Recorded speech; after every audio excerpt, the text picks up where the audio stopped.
Good morning, student. This is Priyanka Yadav from RBS Polytechnic College, Bijpuri, Agra. Lecturer in Electronics Engineering Department. आज हम industrial electronics and transducer के unit first के 7th lecture को discuss करेंगे, जिसमें हम SCR की या थायरिस्टर की करंट रेटिंग को डिस्कस करने वाले हैं। आपको ये lecture YouTube channel Priyanka electronics concept पे मिल जाएगा और आपके नोट्स एज़ यूजुअल मैं आपके ग्रुप पर फॉरवर्ड कर दूँगी। चलिए अपना लेक्चर स्टार्ट करते हैं। आज हम करंट रेटिंग के बारे में पढ़ेंगे, जो बेसिकली आपको मैंने थायरिस रेटिंग के बारे रिगार्डिंग मैंने आपको प्रीवियस लेक्चर वोल्टेज रेटिंग में बताया था। रेटिंग क्या होती है? आपके डिवाइस के वो पैरामीटर्स को डिफाइन करना जिनकी रेंज में रहकर आपका जो डिवाइस है वो सेफ जोन में काम कर सकता है, मीन्स विदाउट एनी डैमेज। आपकी जो मैक्सिमम अलाउएबल रेंज है उसमें आपका जो डिवाइस है, जो SCR है, जो थायरिस्टर है, वो प्रॉपर मैनर में काम कर सकता है। जैसे कि मैंने पहली है वो आपके voltage, current, power, turn off time, turn on time और बहुत तरीके की हो सकती हैं। ठीक है, it depends on the particular applications. Rating आपको किस किस चीज़ में हेल्प करती हैं? परफेक्ट एप्लीकेशन के लिए, सिलेक्शन की device selection of the device के लिए, सेफ ऑपरेशन के लिए, रिलायबल ऑपरेशन के लिए और selecting the safety margin during the circuit design. Circuit design करते टाइम क्या सेफ्टी मार्जिन हमें सिलेक्ट करने हैं उसमें रेटिंग हमें डिसाइड करनी है। जैसा कि मैंने आपको पहले भी बताया था कि आपका अगर कोई वायर है वो 100 एम्पियर्स की करंट बियर कर सकता है किसी पर्टिकुलर एप्लीकेशन के लिए, तो आपको 100 एम्पियर का वायर ही यूज़ करना पड़ेगा। आप उससे अगर ज़्यादा करंट उसमें से फ्लो करा दोगे तो वो क्या हो जाएगा? डायर बर्नआउट हो जाएगा। फाइन, चलिए स्टार्ट करते हैं आपकी rating. Types of the rating के रिगार्डिंग बात करें, ये रेटिंग आपकी कंटिन्यूस हो सकती हैं, नॉन रिपीटेटिव होती हैं या सर्ज जिन्हें हम बोलते हैं, रिपीटेटिव हो सकती हैं, अगर पूरे ऑपरेशन में बार बार रिपीट हो सकती हैं। Surge and repetitive ratings are corresponding to the peak values of the SCR। Surge और जो रिपीटेटिव रेटिंग्स हैं वो आपको हमेशा पीक वैल्यूज़ पर ही या मैक्सिमम वैल्यूज़ पर ही आपको हमेशा अकर होंगी। सबस्क्रिप्ट जैसे मैंने आपको पहले बताए थे, ये सबस्क्रिप्ट हैं आपके फर्स्ट सबस्क्रिप्ट हैं, सेकंड सबस्क्रिप्ट हैं आपके WRST एंड थर्ड सबस्क्रिप्ट है M। फाइन, गेट हम ये मैं आपको पहले बता चुकी हूँ इसलिए मैं रिपीट नहीं कर रही हूँ। G is for the gate, A for is for the anode and AV is the for the average. ठीक है, T हम जो है बेसिकली ऑन स्टेट के लिए यूज़ कर रहे हैं यहाँ पे। अगर फर्स्ट सबस्क्रिप्ट अगर T है तो वो ऑन स्टेट की तरह काम करेगा, अगर सेकंड सबस्क्रिप्ट है तो वो किसकी तरह काम करेगा? ट्रिगरिंग की तरह। आपको ये स्पेशली ध्यान रखना है कि सबस्क्रिप्ट फर्स्ट स्टेप पे यूज़ हो रहा है या फिर सेकंड स्टेप पे।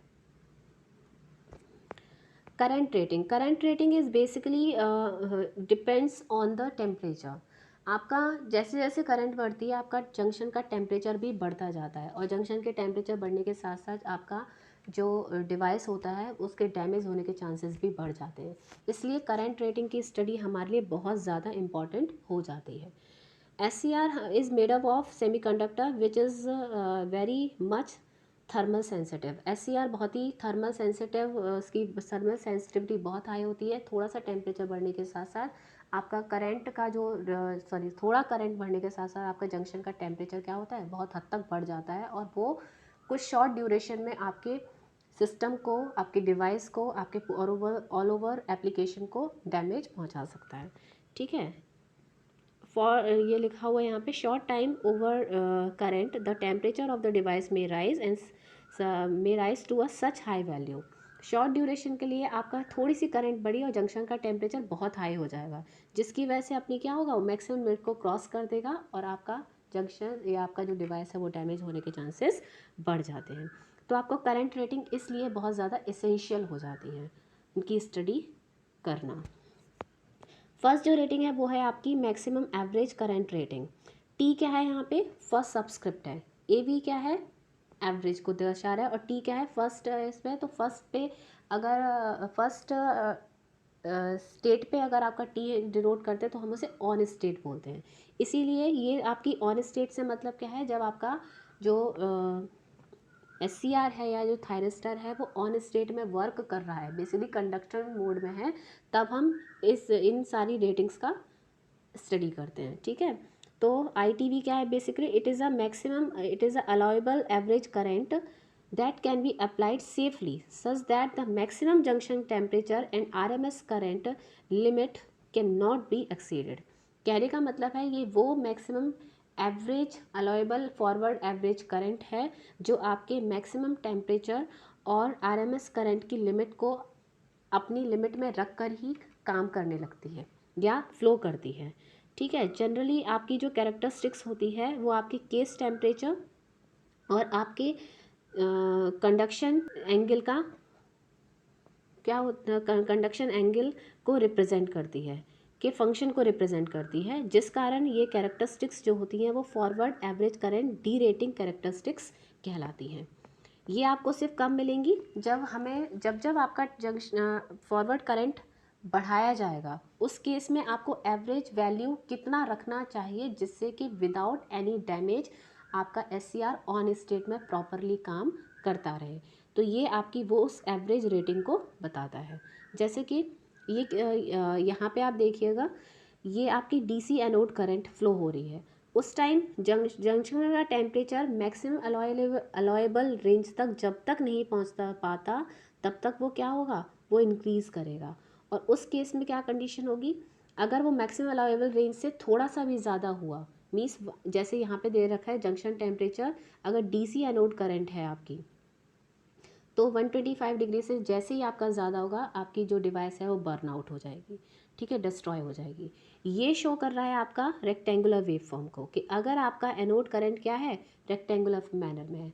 अगर वो रेक्टेंगुलर मैनर में है तो आपका जो पीक वैल्यू है, या मैं बोलूँ जो एवरेज वैल्यू है, वो आपकी क्या जा रही है, आपकी अगर हम बोलें कि वो आपकी जस्ट डबल हो जाती है। पीक वैल्यू जो अगर हम बोल रहे हैं, या उसकी जो एवरेज वैल्यू, सॉरी जो पीक वैल्यू नहीं, जो एवरेज वैल्यू है वो आपकी क्या हो जाती है, जस्ट डबल हो जाती है। किसकी, आपकी जो सप्लाई वोल्टेज है उससे जस्ट क्या हो जाती है, डबल हो जाती है। उस केस में आपका टेम्परेचर क्या हो जाता है, काफ़ी हद तक इस तरीके से बढ़ जाता है। आप देख रहे हो कि जंक्शन टेम्परेचर 120 डिग्री सेंटीग्रेड से क्या हो गया, ज़्यादा हो गया। अब आपको क्या करना होगा, कुछ की कूलिंग मैकेनिज़म्स लगाने पड़ेंगे जिससे कि इस टेम्परेचर रेंज को क्या किया जा सके, कम किया जा सके। इसका टेम्परेचर कम करोगे तो उस केस में क्या कंडीशन होगी, तो आपको करंट कम करनी पड़ेगी। कहने का मीनिंग ये है कि आपकी ये जो एवरेज वैल्यू है आपको C पॉइंट से कहाँ लाना पड़ेगा, B पॉइंट पे। और आप B पॉइंट पे लाओगे तो जंक्शन टेम्परेचर क्या होगा, वो भी डिक्रीज़ होगा, और वो डिक्रीज़ होगा दैट मीन्स कि करंट भी क्या हो जाएगी, एनोड करंट भी क्या हो जाएगी, डिक्रीज़ हो जाएगी। तो आपको इस तरीके की कूलिंग मैकेनिज़्म अप्लाई करनी है कि ऐसी कंडीशन हमारी अकर ना हो। तो आप देखते हो नेक्स्ट स्टेट में कि आपकी एवरेज ऑन स्टेट जो ITV करंट होती है उसमें अगर हम पावर लॉसेस की बात करें तो ये है आपके, ये जो ITV करंट है वो दो तरीके के पैरामीटर्स पे डिपेंड करती है। पहला आपका है कंडक्शन एंगल और दूसरा है आपका case temperature. Case temperature means जिस डिवाइस में आपने उसको केसिंग कर रखी है अपने डिवाइस की, उसका टेम्परेचर हमें कितना रखना पड़ेगा। तो यहाँ पे देखिएगा कंडक्शन, अगर रेक्टेंगुलर वेव है तो ये है उसका कंडक्शन एंगल। इस कंडक्शन एंगल पे आपकी एवरेज वैल्यू क्या होगी, इतनी ही रहनी चाहिए। अगर इससे ज़्यादा होगी तो क्या होगा, आपका कंडक्शन एंगल जैसे जैसे ज़्यादा होगा आपका पावर लॉस भी उतना ही बढ़ जाएगा। तो हमारा कंडक्शन एंगल हमें कम से कम रखना होगा जिस पे आपका सिस्टम प्रॉपरली वर्क कर पाए। जैसे कि यहाँ देखिएगा 40 कंडक्शन एंगल अगर 40 है, उस रेंज में नियर अबाउट आपका जो करंट है ITV वो क्या है 40, और उस केस में टेम्परेचर कितना है, सॉरी पावर लॉस कितने हैं आपके 150। इसी तरीके से अलग अलग रेंज पे आपका टेम्परेचर कंडक्शन एंगल बढ़ता जाएगा, उसी केस में आपकी करंट बढ़ेगी और उसी केस में आपके लॉसेस भी बढ़ते जाएंगे। ये है आपका AC पल्स जिसमें conduction angle after triggering of the SCR और द थायरिस्टर। ये स्टेट जो आप देख रहे हो, दिस आप ये पोर्शन देख रहे हो, ये आपका कहलाता है ऑन स्टेट। मीन्स इसमें पोर्शन में क्या हो रहा है, आपका SCR ट्रिगर हो चुका है। और हम ऑन स्टेट की बात कर रहे हैं तो हम इस पोर्शन को कंसिडर करेंगे, इसको पोर्शन को कंसिडर नहीं करेंगे, क्योंकि इस कंडीशन में क्या है, वो ऑफ स्टेट में है SCR। तो उस केस में आपका जो पावर लॉस होगा, AC जब आप अपने सिस्टम में AC सप्लाई लगा रहे हो, AC इनपुट लगा रहे हो, उस केस में जैसे जैसे आपका थायरिस्टर की जो ITV रेटिंग है वो कंडक्शन एंगल 30, 60, 90 और 120 के अक्रॉस होगा, उस केस में आपका जो टेम्परेचर जो पावर लॉसेस है वो भी उसी केस में, उसी के रिस्पेक्ट में, रेक्टेंगुलर के रिस्पेक्ट में कम है, लेकिन वैसे भी ये क्या हो जाएंगे, ज़्यादा रहते हैं। अतः हमें कंडक्शन एंगल कम से कम चूज़ करना पड़ता है for your device in working in a safe zone. Fine, ये आपके कंडक्शन एंगल हैं जैसे कि मैंने अभी आपको बताया। अब यहाँ पे जो ले, वहाँ पे प्रीवियस स्लाइड में हमने क्या लिया था, पावर को लिया था। नेक्स्ट स्लाइड में हम किसको ले रहे हैं, केसिंग टेम्परेचर को। केसिंग टेम्परेचर मीन्स अगर बाहर का टेम्परेचर बहुत ज़्यादा है तो आप बाहर का टेम्परेचर बहुत ज़्यादा होने पर आपको केस टेम्परेचर क्या करना पड़ेगा, कम करना पड़ेगा। तो वो डिपेंड किस पे करेगा कि कंडक्शन एंगल क्या होगा, और उन कंडक्शन एंगल पे आपकी कंडीशंस क्या हो सकती हैं, ये उसको दिखा रहे हैं। देखिए यहाँ पे जब वो 40 से 80 के मिड में है, नियर अबाउट 60 है, तो आपका टेम्परेचर कितना है, नियर अबाउट 100। आप उससे 80 पे आते हो तो आपका टेंशन टेम्परेचर कितना हो जाएगा, केस टेम्परेचर कम हो जाएगा। फिर केस टेम्परेचर अगर आप और बढ़ाते हो तो उस केस में और कम हो जाएगा। इस तरीके से डिपेंड करता है आपका कंडीशन कि आपको ITV क्या क्या रखनी होगी। ठीक है, ये आपके किसके दे रखे है, रेक्टेंगुलर के लिए, और ये किसके लिए दे रखा है, AC के लिए। नेक्स्ट रेटिंग है आपकी I²R, नेक्स्ट रेटिंग है आपकी I²T rating of the SCR, जिसे हम बोलते हैं over current protection. Over current का मीनिंग है कि अगर आपका SCR यहाँ देखिएगा, ये लोड के रिस्पेक्ट में लगा हुआ है, अगर इसमें कोई भी ओवर करंट अगर फ्लो कर जाती है तो उस टाइम I²T रेटिंग हमारे लिए बहुत ज़्यादा इंपॉर्टेंट हो जाती है। I²T rating is basically it is a time interval of the square of maximum sinusoidal on state current. Maximum sinusoidal जो ऑन स्टेट करंट है उसके उसका जब टाइम इसके स्क्वायर को जब हम करंट, सॉरी एक सेकेंड, ओवर करंट प्रोटेक्शन की बात अगर हम कर रहे हैं तो इसमें हम बताते हैं this rating provided to get an idea about a over voltage tackle power of the thyristor. ठीक है, अब इसमें इम्पॉर्टेंट ये है कि अगर आपके SCR में, कहने का मतलब ये है कि अगर उसमें कोई भी ओवर करंट मीन्स ज़्यादा करंट फ्लो कर जाएगी तो उससे पहले जो हमने फ्यूज़ लगा रखे हैं या सर्किट ब्रेकर सर्किट्स लगा रखे हैं वो आपके क्या हो जाएं, बस्ट आउट हो जाएं पहले ही, तो हम इसे बोलते हैं ओवर करंट प्रोटेक्शन।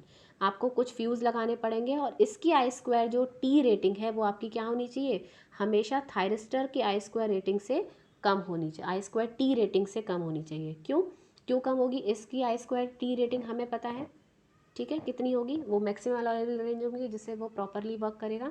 लेकिन जैसे ही उसमें ओवर करंट फ्लो होगा तो उसमें क्या होगा, इसके आगे हमने फ्यूज़ लगा रखे हैं और उसकी I²T रेटिंग इसके कंपैरिजन में क्या है, कम है, तो ये फ्यूज़ क्या हो जाएगा, उड़ जाएगा, ख़त्म हो जाएगा, ख़त्म हो जाएगा और फ्यूज़ हो जाएगा, जल जाएगा, और आगे आपकी करंट को फ्लो नहीं होने देगा, जिससे कि आपकी SCR जो है वो आपकी बर्न होने से बच जाएगा। तो I²T रेटिंग आपकी उस टाइम बहुत इंपॉर्टेंट हो जाती है जब आपकी ओवर करंट आपके सिस्टम में से फ्लो करने वाली होती है। नेक्स्ट है आपकी current rating. Next current rating है आपकी मैक्सिमम RMS करंट रेटिंग।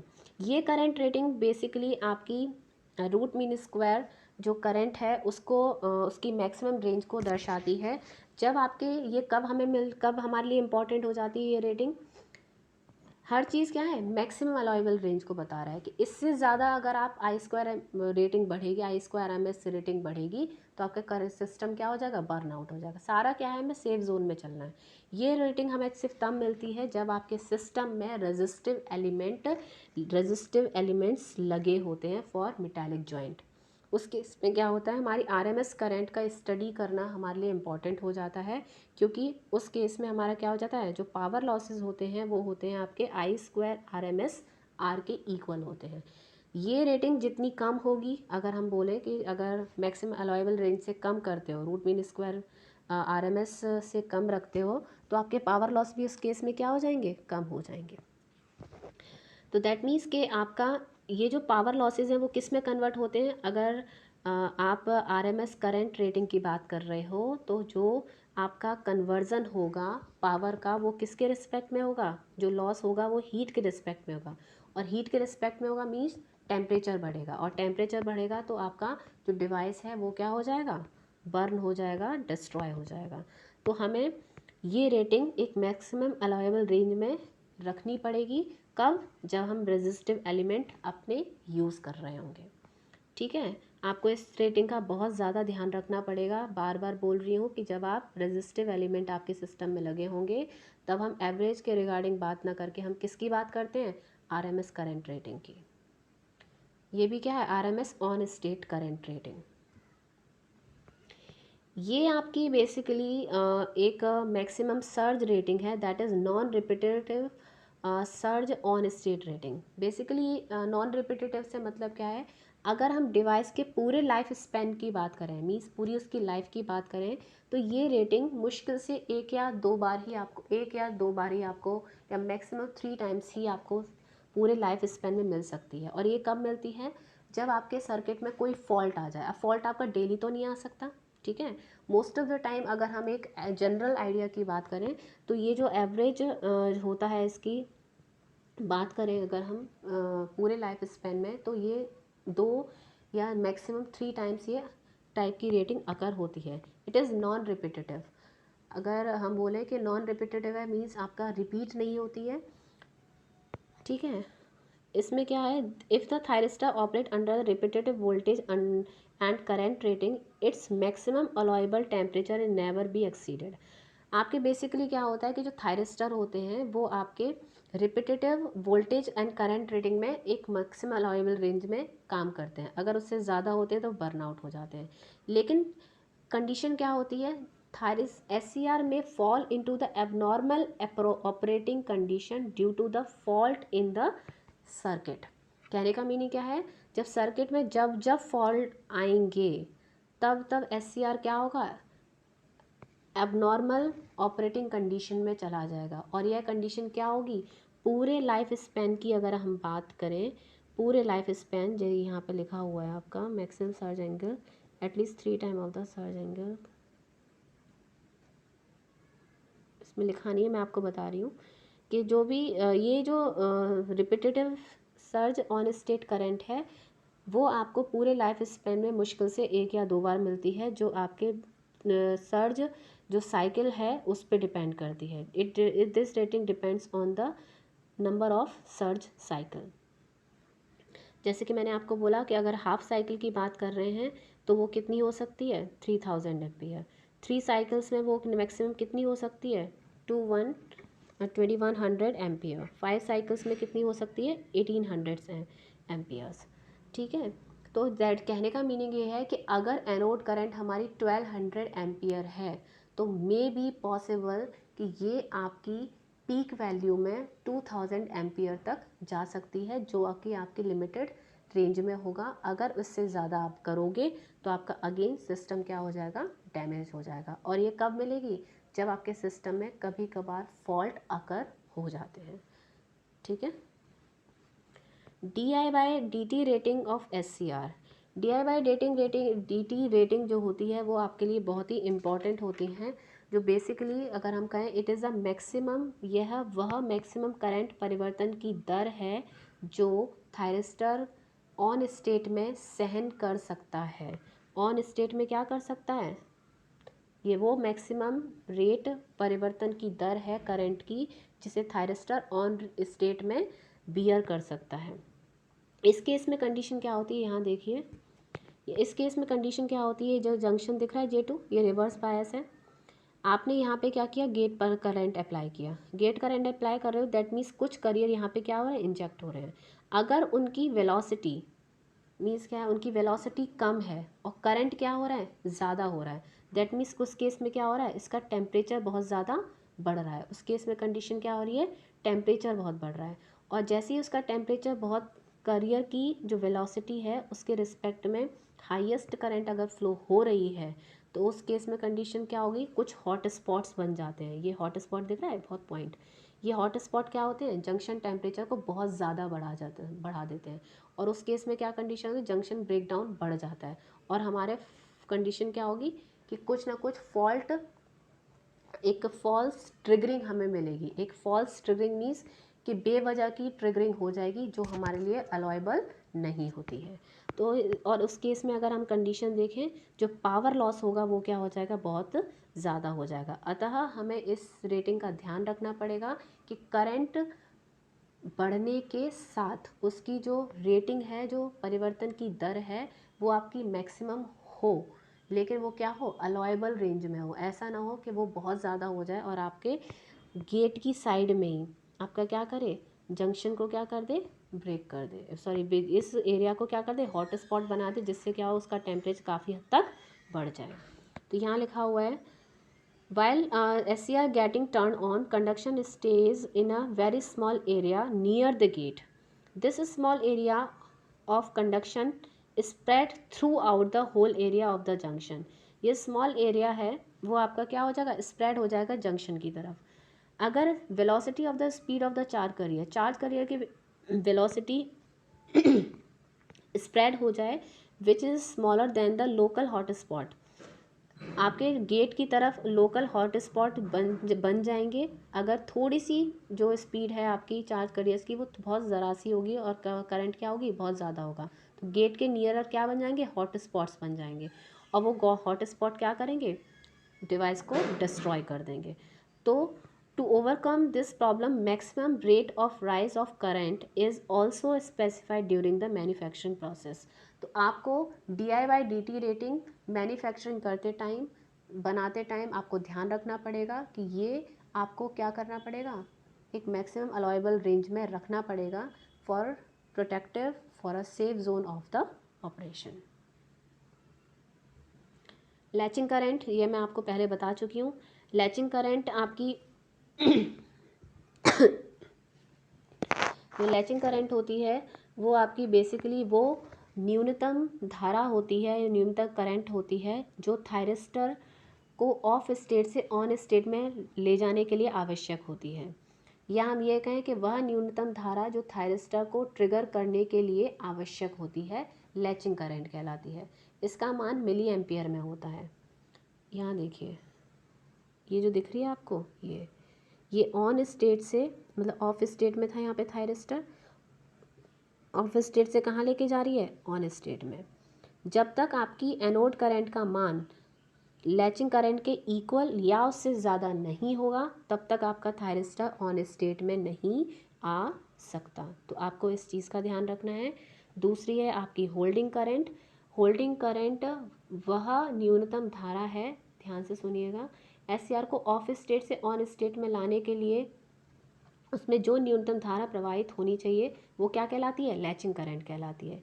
इसी प्रकार एक थायरिस्टर को ऑन स्टेट में बनाए रखने के लिए जो न्यूनतम धारा फ्लो होनी चाहिए वो क्या कहलाती है, होल्डिंग करंट।